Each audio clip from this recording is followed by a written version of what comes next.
Hello, my name is Alexander Kerry. You're watching Head to Head. In a world of constant disinformation, the ability to read between the lines is a precious skill. Media literacy is a key element to develop critical thinking. The Mediana NGO takes the matter in its own hand by teaching it. Joining us in the studio today to expand on this topic is Marina Kaftan, the head of Mediana NGO. Hello, and thank you for joining us. Hello.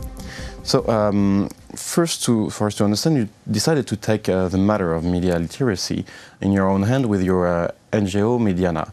What are the purpose and the means of this organization?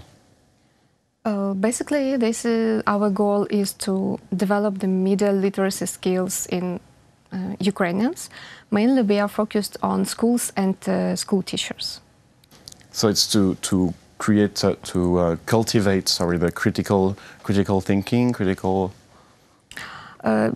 in general, yes, we would like to develop the critical thinking in every Ukrainian we meet on our way. But specifically, we are focused on understanding how the media works, how the information spreads, how you can check it, what can you do with this, how you can be a responsible media producer when you are sharing some news or some information. Because potentially everyone is a media sharer, yes. Producer, especially with social media. Nowadays, every 10-year-old kid is a blogger.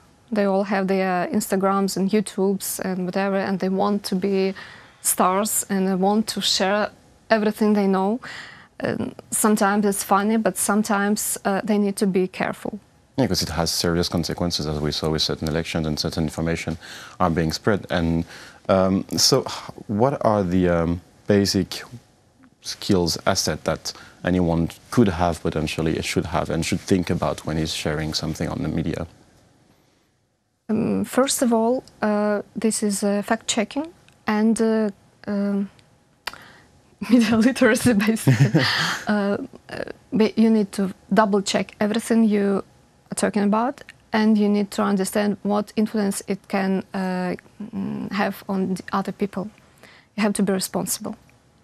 If you are talking about some issues that can hurt anyone, you have to think twice. Usually when we are talking to kids on our media literacy lessons, we say, you want to post a photo of your friend. Do you think your grandma would be happy to see this photo? No, do not post it. Imagine you are 40 years old now, you are a boss of a huge corporation, you have a staff of 500 people watching at you right now. How do you feel with this photo posted in front of you on some background? Do you feel okay? No, do not post it. So this is one of the skills they need to keep in mind, that they can hurt other people and they can have consequences 10 years later. Even when they are 10, they have to think that everything they do will stay on the internet forever. Because the internet doesn't forget. Yes. Moreover, they have parents and relatives that can be influenced too, and this is a problem for them too. Because if we're talking about social media, how to this social media model like Facebook or Twitter feeds off scandals, feeds off that kind of thing. How to reconcile the fact that I would say healthy or sane activity on social medias, and in the meantime existing in social medias in the meantime without hurting other people. Well, there are some simple rules you can follow. For example, if you want to share a personal story of someone who did something good or bad, stop.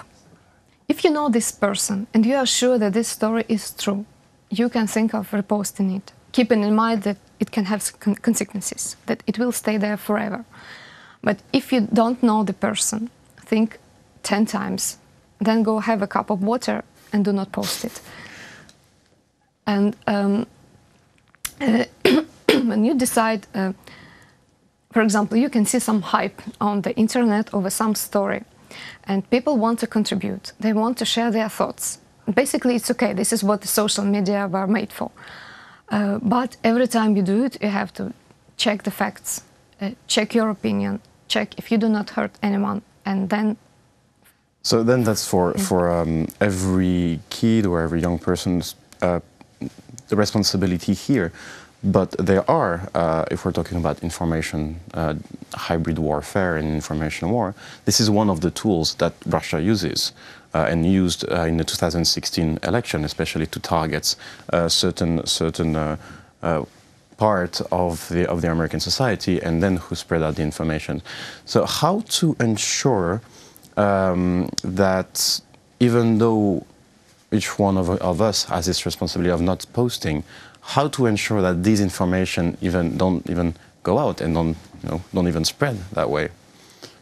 Oh, telling the truth, we have to admit that we cannot stop it totally. But at least we can stop it. If every person stops spreading of misinformation in his or her personal circle, it can slow down a little bit. We have to understand that all the news that bring strong emotions, mostly they manipulate people. If you read something and you feel like some hatred, or you burst in tears, or any strong negative emotions, means you have to go back, breath, and go check it. If that's true, go through several other news sources, check if they're telling the same, then think, could it be true? What other facts I can find to support this point of view? Maybe there is another point of view and I have to search for some facts for this point of view. So it's just... So it's also doing a journalistic kind of job, unfortunately, this is not the journalistic skill anymore. Everyone has to become a small journalist. A small journalist and do small micro researches. Yes. So, then it also comes to the media who are also responsible in that case, and they have to do more that job of journalism. How do you ensure that? How to ensure that the media can be trusted? Because if the media could be entirely trusted, maybe people wouldn't have to do that kind of fact-checking. Well, I think it's a kind of a myth that there are some media that can be totally trusted. Because media consists of alive people. People do mistakes, people have emotions, people have biases. There are lots of different things that influence the news and all the other stuff we can get from the media. So we have to see, try to search for not the truth, but for some basic facts, and have our opinion based on facts, not on emotions, not on positions. We have to see which media belongs to whom. This is very important. And understand the bias behind those. Who is the owner?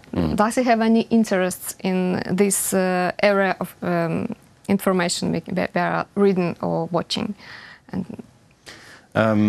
now, to conclude this interview, Ukraine is on the front line of this information war with Russia, and your initiative is not the only one in Ukraine. There are others, other NGOs, other groups who are, and this trend of media literacy is growing up in Ukraine.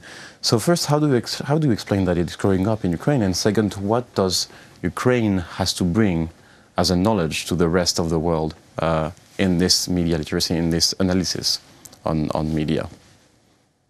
That's a good question. I would say that I hope that we will be the first country totally literate in media. Because nowadays the government pays lots of attention to teaching kids media literacy. We as an NGO now are focused on teaching the teachers who are going to teach media literacy at schools. They have started it already. It's a small experiment, but it expands every month. More and more schools join this experiment. And we hope that we will train teachers to teach the kids, and we will have the whole generation of media literate kids. And we want to show that this is not a rocket science, basically. Everyone can be media literate, we can teach it. Everyone can do the fact-checking, and everyone can have critical thinking and feel more or less safe with all these information wars and attacks. Well, thank you very much for this overview. It was a pleasure to have you in the studio. You're welcome. Thank you for asking. This was Marina Kaftan. She's the head of Mediana NGO. Thank you for watching the program. Stay tuned for the rest.